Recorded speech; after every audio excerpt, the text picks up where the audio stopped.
আসসালামু আলাইকুম, সবাই কেমন আছো আপুরা? আলহামদুলিল্লাহ, আমি ভালো আছি। আজকে আমার আপুদের জন্য নিয়ে আসছি 32 সাইজের একটা 6 কামিজের মেজারমেন্ট। খুবই গুরুত্বপূর্ণ একটা বিষয়।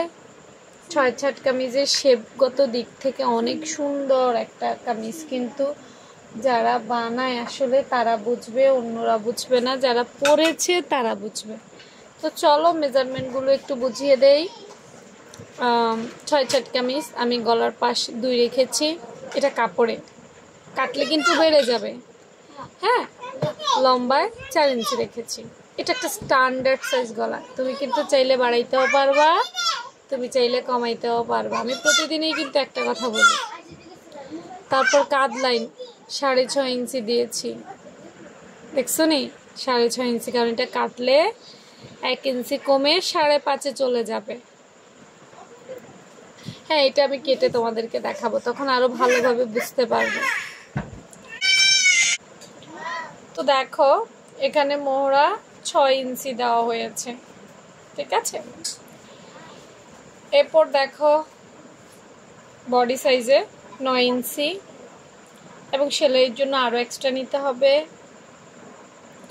8 ইঞ্চি প্যাট লাইনে নেওয়া হয়েছে, আবারও কোমরে 9 ইঞ্চি নেওয়া হয়েছে। এটা মূলত বডি লাইন, এটা পেট লাইন বা শেস্ট লাইন, এটা কোমর লাইন বা ফাড়া লাইন। হ্যাঁ, এখানে নামগুলো লেখা নাই, কারণ নামগুলো আমি বেসিক ক্লাসে দেখাইছি, তাই। ঘের দেওয়া হয়েছে 14 ইঞ্চি এবং লম্বা নেওয়া হয়েছে 40 ইঞ্চি। এখন অনেকের মনে ডাউট হবে যে আপু, তুমি আসলে 32 সাইজটা হচ্ছে 32, তাই না? কিন্তু তুমি এখানে নিছো 9, মানে 36 আর কি। যাই হোক, কেন নিয়েছ?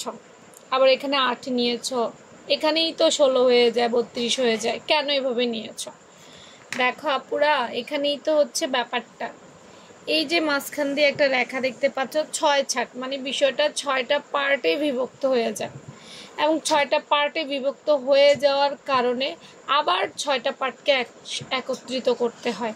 এই যে কেটে আবার একত্রিত করে, এখানে আমাদের আধা ইঞ্চি সেলাইয়ের জন্য চলে যায়, যার কারণে এই বাড়তিটা নিতে হয়, এবং এটার পরে আরও সেলাইয়ের জন্য নিতে হয়। মেজারমেন্টটা বুঝিয়েছি, আপাতত যারা দক্ষ, অভিজ্ঞ, বুঝের, মোটামুটি পারো তারা অ্যাপ্লাই করো, নিউরা অ্যাপ্লাই করতে যাইও না যদি না বোঝো। বারবার বলবো কিন্তু, হ্যাঁ। তো মেজারমেন্ট এখানেই শেষ। আল্লাহ হাফিজ।